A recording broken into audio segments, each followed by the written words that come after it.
that number one is about taking risk. I think risk is very perceptional.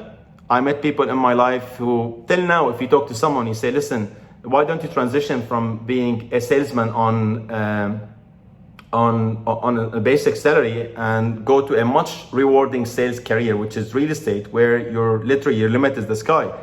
And I tell you, probably if you survey, probably 90% of the people would say, no, this is too risky. And in reality, it's not risky if you break it down, because whether you're on a salary or not, if you're in a sales job, if you don't sell, you're out. The only difference is that when you are on commission based, it's far more rewarding. But I think the risk is just a label. I think it's just the fear of failure.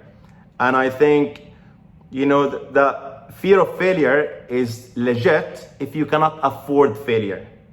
But so many people at so many points of their life, they literally have nothing to lose to take what they call risk, or to go and take chances, even though they may not succeed in it.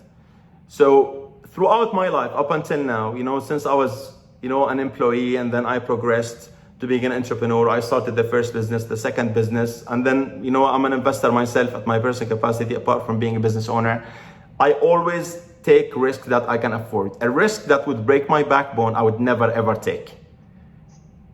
And if people contemplate this and break it down, they would see that probably 50%, if not more, of moves that they deem as risky, they would see that in reality, it's not risky. I mean, people are sitting now at home, probably, some people are jobless, and you say, go and try this, but no, it might not work. So what? Overthinking and over worrying and staying at home means that it will work. Like if there's any guaranteed failure, there is a guaranteed failure in not trying. And stay still is the biggest guaranteed failure you can have.